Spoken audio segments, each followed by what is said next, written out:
예, 이제 함께 오늘 하나님의 말씀은 마태복음 16장 1절부터 4절까지의 말씀입니다.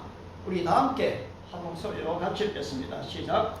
바리새인과 사두개인들이 와서 예수를 시험하여 하늘로부터 표적을 청하니 예수께서 대답하여 이르시되 너희가 저녁에 하늘이 붉으면 날이 좋겠다 하고 아침에 하늘이 붉고 흐리면 오늘은 날이 붓겠다 하니 너희가 날씨는 분별할 줄 알면서 시리의 표적은 분별할 수 없느냐. 악하고 음란한 세대가 표적을 구하나 요나의 표적밖에는 보여줄 표적이 없느니라 하시고 그들을 떠나가시니라. 특별히 3절 한 번 더 같이 읽겠습니다. 시작. 아침에 하늘이 붉고 흐리면 오늘은 날이 붓겠다 하니 너희가 날씨는 분별할 줄 알면서 시리의 표적은 분별할 수 없느냐.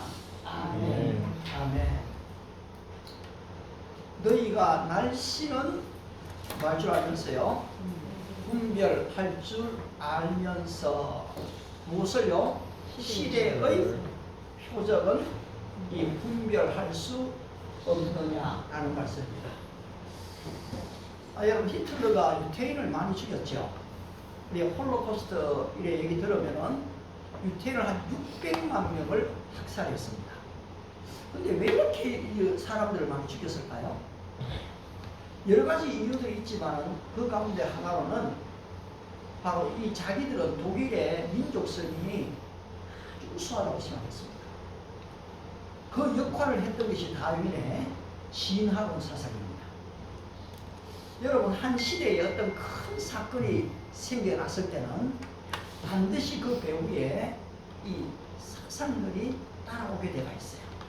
그래서 이 다윈의 진학원에 심취되어졌던 바로 이 히틀러는 이 유태인들을 다 멸할 뿐 아니라 독일인 중에서도 이 장애자들이 있죠.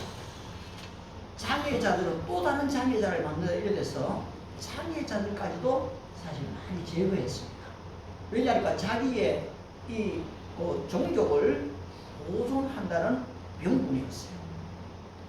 그리고 우리는 표면적으로 나타난 이야기와 그 배후에 숨어 있는 시대 사상에 대한 얘기를 아는 것은 굉장히 중요합니다. 뿐만 아니라 여러분 또 좀 어떻습니까? 사건들이 또 많이 생긴 것 중에 하나는 기술 과학의 발달로 산업혁명이 일어났죠. 이제는 농성을 하는 사람들이 기계를 하니까 생산이 점점 많아졌습니다. 그런데 돈을 버는 사람들은 옛날하고 다르게 벌잖아요. 엄청나게 벌거든요. 지금도 지식정보화 사회에서 여러분 아이디어 하나 가지고 돈을 버는 사람, 페이스북도 마찬가지 아닙니까? 지금 시대가 바뀜에 따라서 이 기술과학을 제대로 이용한 사람들은 엄청난 지금 갑부가 되는 시대인데 바로 이때도 산업혁명이 일어났고 많은 부여가 있어졌는데 그때 이 막스 레닌이 이 자본주의를 볼 때는 이게 지금은 좋지만은 언젠가는 망하겠다. 그래서 이 자본론이라는 책을 쓰게 됩니다. 그런데 또 이때 당시에 철학자가 있었는데요. 여러분 정반합의 원리 알죠? 이 헤겔이라는 사람의 철학 사상이 뒷받침되면서 더 이상 종교는 필요 없다. 신은 사라졌다. 기술과학이 발달하게 가요. 그러는 가운데서 1차 세계대전이 일어나게 됩니다. 2차 세계대전이 일어나게 됩니다. 여러분 이것이 이렇게 발발되는 데는 반드시 시대 안에 시대 사상이 존재한다는 것입니다. 뿐만 아니라 오늘날 우리나라뿐 아니라 각 나라의 이 팬덤 정치가 유행을 하죠. 사람들이 진리를 좋아하지 않습니다. 우리 크리스찬들은 바로 진리 때문에 내 목숨을 걸려고 하지만은 여러분 많은 경우에 너크리스찬 사람들은 진리를 거스리는 것을 좋아합니다. 아울러 뿐만 아니라 그 사람들은 구리를 따라갑니다. 예수를 가장한 외설이 등장을 하게 되죠. 뿐만 아니라 성적 지향이 남녀가 아니라는 것입니다. 정말로 헤아릴 수 없는 성적인 지향들을 많이 만들어냅니다. 왜 그런 것일까요? 여러분, 이 사상 배후에는 바로 이 포스트 모더니즘이라는 시대 사상이 존재한다는 것이거든요. 각 시대마다 시대 사상에 일깨어나는 것은 너무나 당연하기도 하고, 또 그것을 모두 다 부정적인 시각에서 다 볼 필요는 없지만, 그래도 여러분, 이 시대 사상이 누구에 의해서 어떻게 나에게 전달되고 이 사회에, 나라에 전개되고 있는지를 바로 아는 것은 매우 중요한 것입니다. 따라서 오늘 우리 주님은 너희가 날씨는 분별할 줄 알면서 어찌하여 시대의 이 표적은 분별할 수 없느냐. 여러분, 오늘처럼 이 천문학 과학이 발달하지 않았던 시대 때도 우리 어른들이 밤에요, 이래 노을이 딱 지는 것을 보고 아주 밝게 딱 이래 있으면은 내일 날씨가 참 좋겠다, 그분들 그렇게 얘기해요. 근데 아침에 일어났잖아요. 그런데 하늘을 보니까 이게 웅중합니다. 지금 흐려요. 안개가 또 끼어 있어요. 그러면 이분들이 오늘은 비가 오겠다, 학교 가는 아이들한테 우산을 준비해 가거라 하면은 사실 비가 그대로 와요. 그런데 지금은 뭐 이 기술과학이 더 발달되어 있으니까 오늘의 날씨뿐 아니라 좀 일주일 뒤의 날씨까지도, 한 달 뒤의 날씨까지도 사실 예측을 하지. 그런데 이렇게 지금 예측을 잘 하는 거는 너무 좋은 일이지만은, 근데 너희들이 시대의 표적, 여기 표적에서는 이적으로 나와 있어요. 이적. 그래서 저는 오늘 이것을 시대 사상이라는 측면에서 좀 이렇게 보고 있는데요. 그 시대 때마다 하나의 이 사상들이 있어요. 그 사상을 분별할 줄 모르느냐, 즉 이 책망을 주님이 주고 계시다는 것입니다. 그런데 이 책망은 오늘 이 시대에 살아가고 있는 저와 여러분 모두에게 주어진 것입니다. 그런데 우리 모두는 알든지 모르든지, 내가 원하든지 원하지 않든지 이 시대의 사상 속에 살아가고 있어요. 오늘 여러분의 직장이 그렇습니다. 오늘 여러분의 가정이 그래요. 오늘 한국 교회가 마찬가지입니다, 여러분. 이래 코로나 시대라는 바로 이 시대의 사상 속에 만들어지는 사상과 문화에 의해서 나의 믿음이 그렇게 지금 머물러 있다는 것이죠.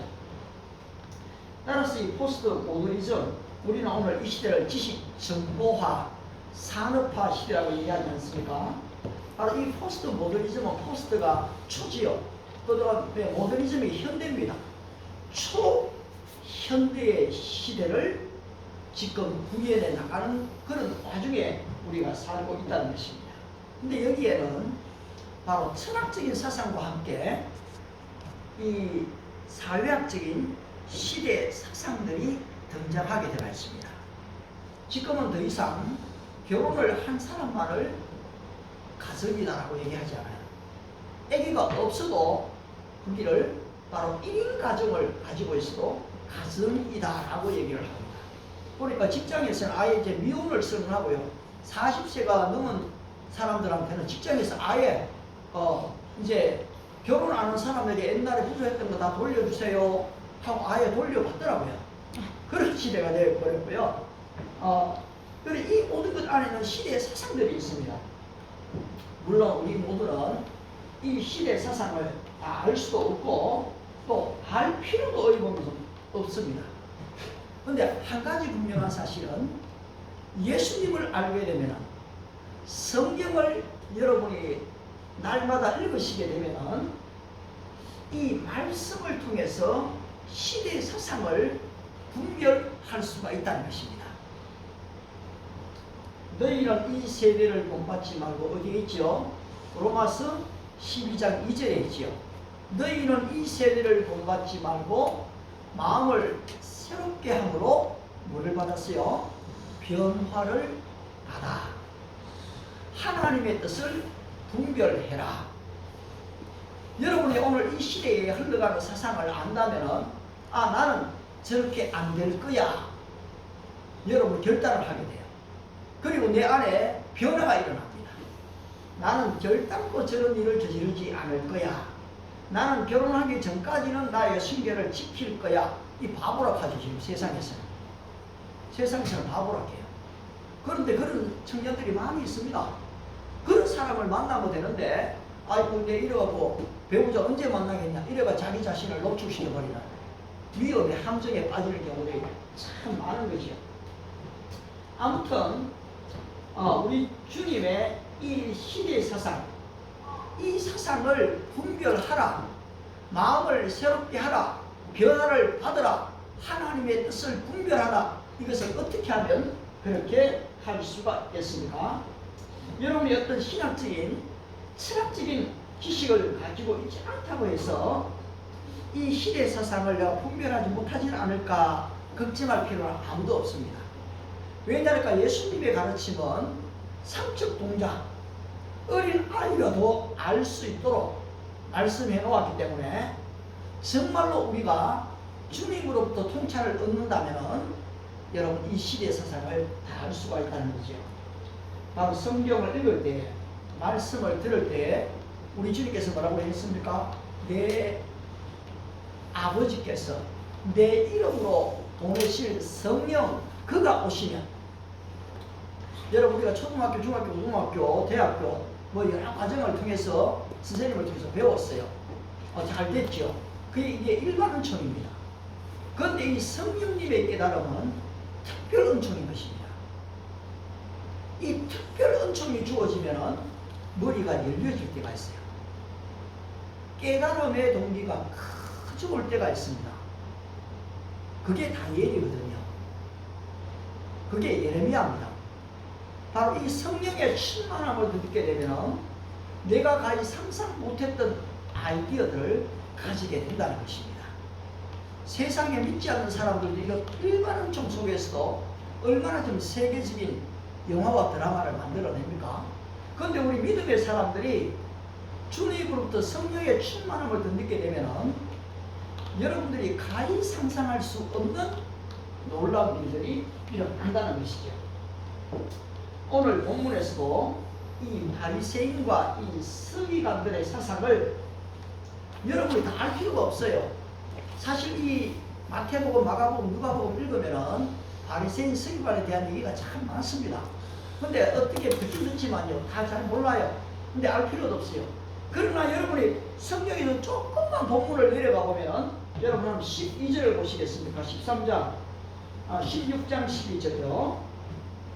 16장 12절 다 같이 한번 읽겠습니다. 시작. 그제서야 제자들이 떡에 누구리 하며 바리새인과 사두개인들의 교훈을 삼가로 말씀하신 줄을 깨달으니라. 여러분 빵을 만들 때 뭘 넣습니까? 이 누룩을, 이스트를 넣죠. 그러면 빵이 이 질이 달라집니다. 그리고 아주 부풀어지고 맛있게 되죠. 그런데 여기에 이 누룩을 예수님은 바리새인들이 가르치는 교훈으로 본 것입니다. 그래서 너희는 바리새인들, 사두개인들의 이 누룩, 교훈을 조심하라라고 하신 것입니다. 그렇다면 바리새인과 서기관들의 이 교훈이 뭡니까? 여러분 이걸요, 내가 시대 사상하니까 굉장히 어렵게 느껴질지 몰라도 사실 성경을 보면 예수님이 여기에 대해서 다 해석을 해놓았던 것이거든요. 마태복음 23장 1절부터 7절을 읽으면 당시의 사회 지도자 서기관과 바리새인들의 삶의 실존, 실상을 볼 수가 있어요. 그리고 또 그들이 그 넘어가서 전부 바리새인 서기관들에 대한 얘기입니다. 그러면은 바리새인들이 이때 당시에 이런 생각을 가지고 이렇게 살았구나. 여러분이 시대 사상을 알게 된다는 것이죠. 이 바리새인들은 얼마나 율법을 철저하게 지켰는지 모릅니다. 23절 열어보시게 되면 23장 23절입니다. 기억하기 좋겠죠. 23장 23절 한번 더 같이 읽어볼까요? 시작. 있을지언정 외식하는 서기관들과 바리새인들이여 너희가 박하와 회양과 근처의 11조를 드리되. 예. 그렇죠. 여기 이 박하는 여러분 영어 성경에 보면 이 민트라고 나와 있습니다. 민트 그렇게 나와 있는데요. 이 박하는 쌍떡이 식물, 이 통화 식물 목에 속하는데 꿀풀과 이렇게 말해도 잘 모르겠더라고요. 근데 이 박하가 무엇인가 하고서 여러분이 딱 치고 들어가면 위키백과에서 사진도 다 보여줍니다. 박하의 이 사진을요. 예, 다 알 수가 있어요. 근데 이것이 향신료의 또 일종으로 사용이 됐어요. 요즘에 사람들이 마시는 이 페퍼민트가 이 박하 나무에서 나온 하나의 차가 되죠. 회양도 마찬가지입니다. 이것은 미나리 나무과에 속하는 다년생 식물이라고 합니다. 나도 이것을 한번 치고 들어가 봤는데요. 이 회양이 무엇인가 딱 치니까요. 아주 그림이 상세하게 잘 나와 있어요. 이 근체, 이거는 허브를 얘기합니다. 허브. 이 근체 또한 식물이죠. 그런데 여러분, 이 식물이 이렇게 지금 생산을 해서 팔고 돈을 남기는데 계산하기가 얼마나 어렵겠어요. 그런데 이 바리새인들은 이 채소를 파는 것에 대한 11조를 그들이 가지고 온다는 것입니다.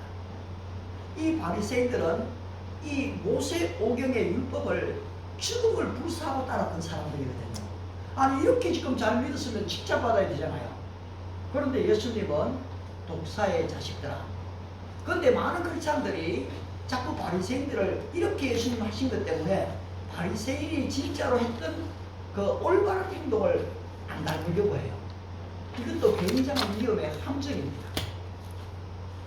예수님 뭐라고 합니까? 그들의 말은 들어라.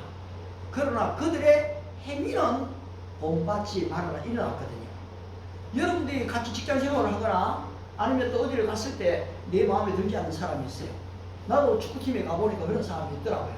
그런데 그분이 새벽기도 갔다 왔다 해요. 근데 입에서 욕이 나오더라고요. 그럼 내가 나이가 제법 됐어요.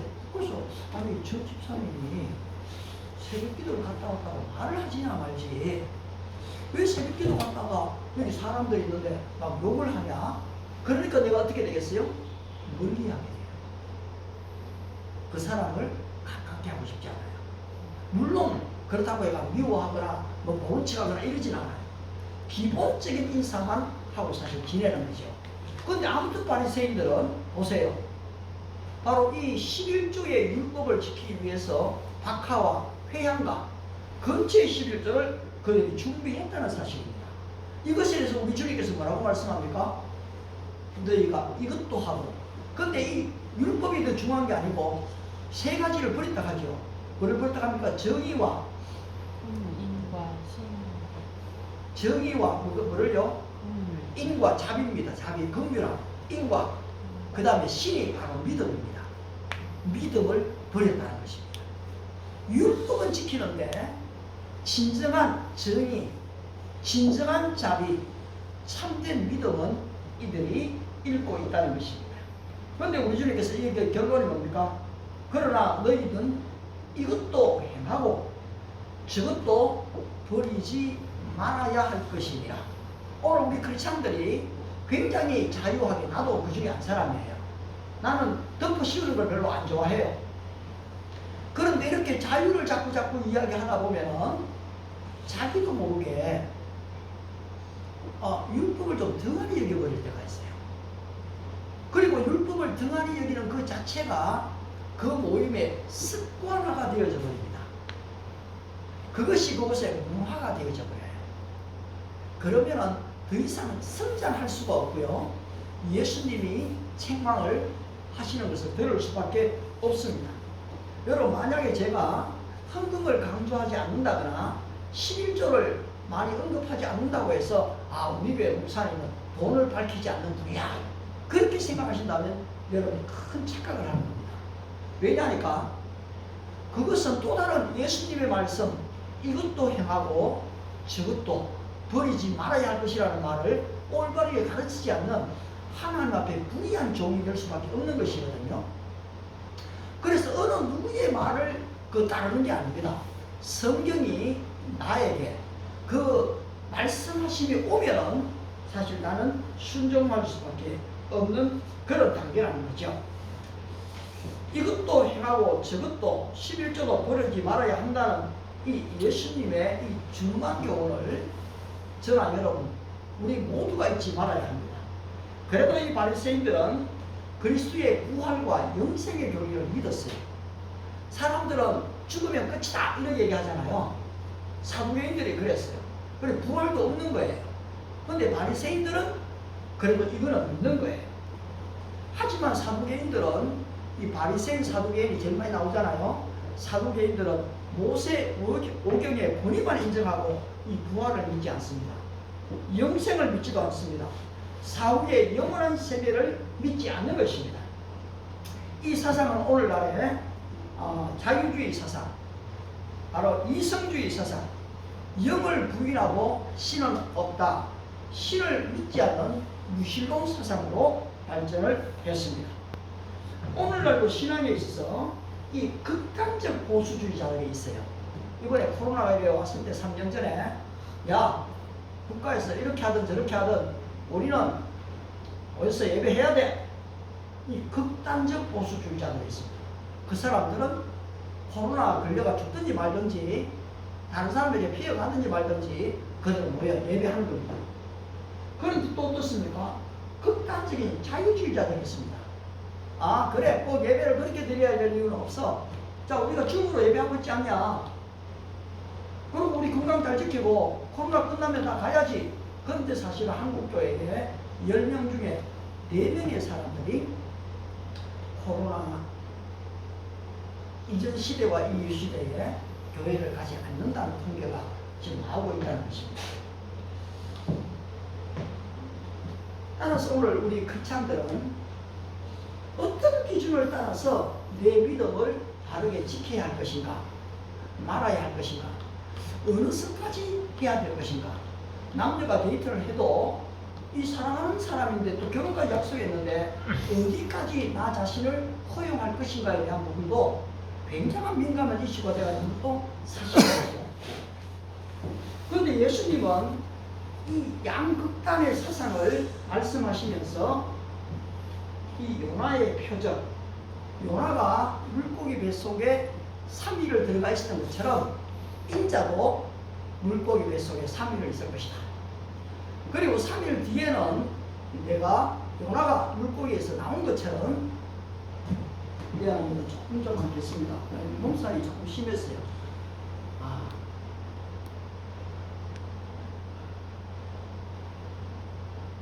이 요나가 그 3일 뒤에 이제 그 물고기에서 나오게 되죠.